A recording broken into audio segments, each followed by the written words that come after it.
Pressure exists in all shapes, sizes and manners during the NBA playoffs. There's the pressure to hit a game winner, the pressure to earn a new contract, the pressure to play through pain, the pressure to adjust to mismatches, the pressure to stay calm, the pressure to rewrite a reputation. And the list goes on. The following is SI.com's 5th annual All Bullseye team, which highlights 5 players who will be facing immense pressure and scrutiny during the upcoming 2018 playoffs. Note that previous All Bullseye team members including James Harden, Chris Paul, Kevin Love and DeMar DeRozan were not considered. Be sure to check out the 2014, 2015, 2016 and 2017 versions of this list. Kyle Lowry, Raptors. Toronto's much ballyhooed culture overhaul has produced a record-setting season and the East's toughest challenger for LeBron James in years. Even better, the Raptors' new approach has perfectly set up the referendum on playoff Kyle Lowry. Lowry, 32, spent the last 3 seasons performing like an All-NBA player and the last 3 postseasons looking more like an also-ran. Playoff Lowry has scored less, shot less efficiently, and earned fewer trips to the line than the regular season version, with injuries and huge regular season minutes often cited as contributing factors. Even as Toronto advanced to the 2016 East Finals, he slogged more often than he sailed.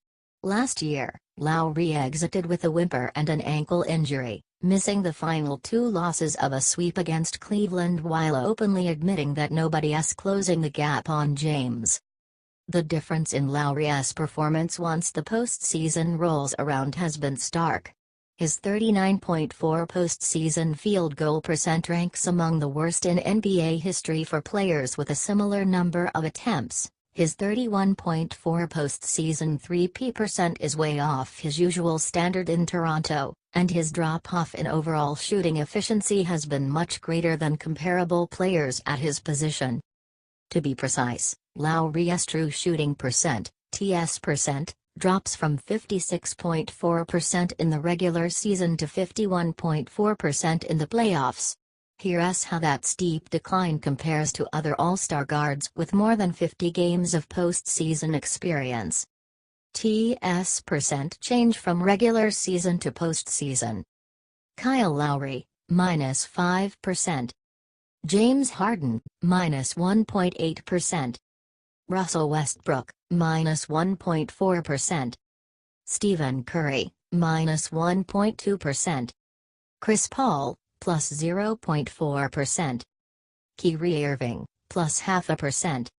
Elite guards, whether they are super efficient like Curry or not that efficient like Westbrook, usually shoot roughly similar percentages in the regular season and playoffs once they have built up a substantial body of work.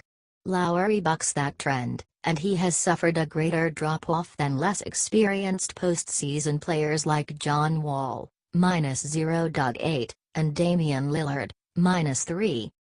Toronto hasn't been able to survive Lowry's Dr. Jekyll, Mr. Hyde act.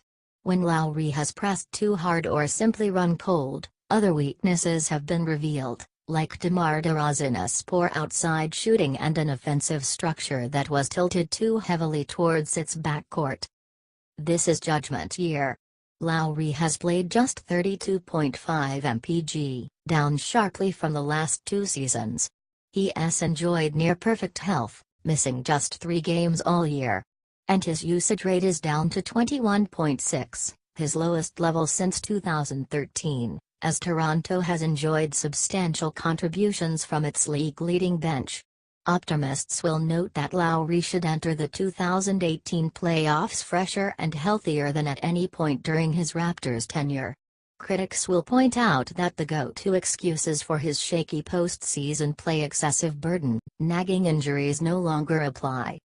Ironically, Toronto has spent all season belying Lowry's argument that nobody has closed the gap on James. The Raptors will set franchise records for wins and point differential.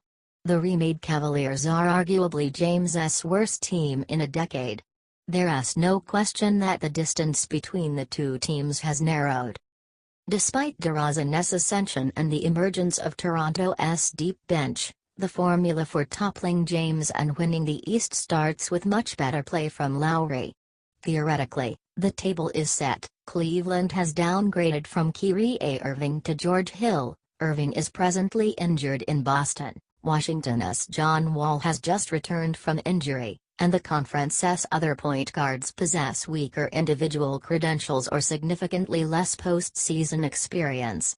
Toronto's increased emphasis on ball movement has required sacrifices from Lowry, but it has also led to far more assisted baskets for him.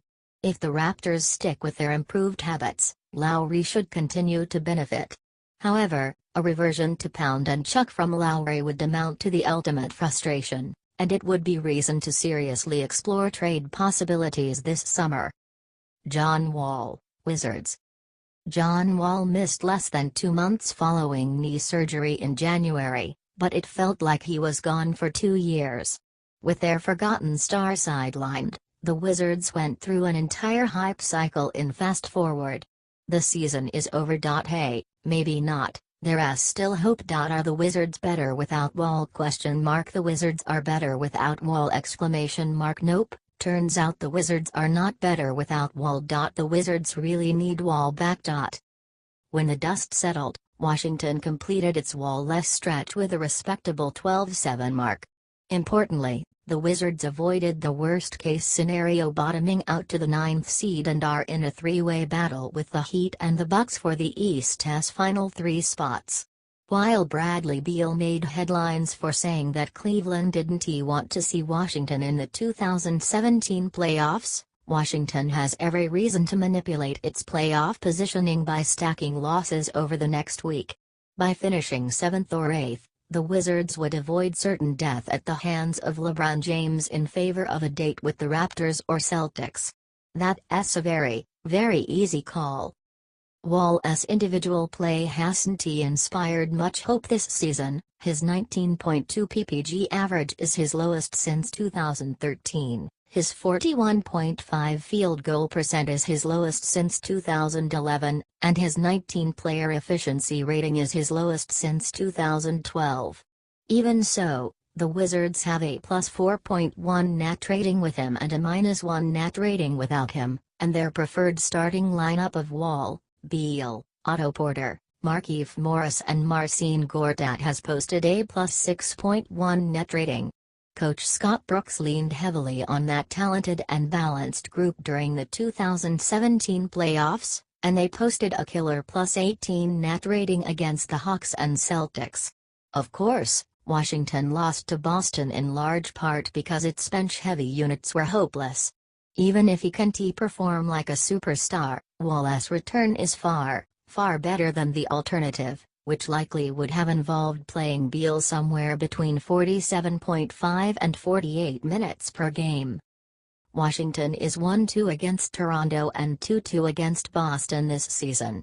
Both opponents are potentially vulnerable, as the Raptors have had more than their fair share of playoff regression and the Celtics are waiting for Kyrie Irving to return from a knee injury.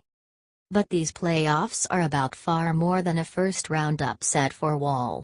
He entered the season with a $200+ million Supermax contract in hand, declaring himself the best two-way point guard in the NBA. After griping for years about the size of his contract relative to his peers, his injuries have created the uncomfortable possibility that Washington's window may close before it ever opened. After all, the Wizards will live and die with the Wall/Beal/Porter trio, as all three have cashed in with major long-term contracts. One weak link among those three breaks the chain. Wall was long viewed as the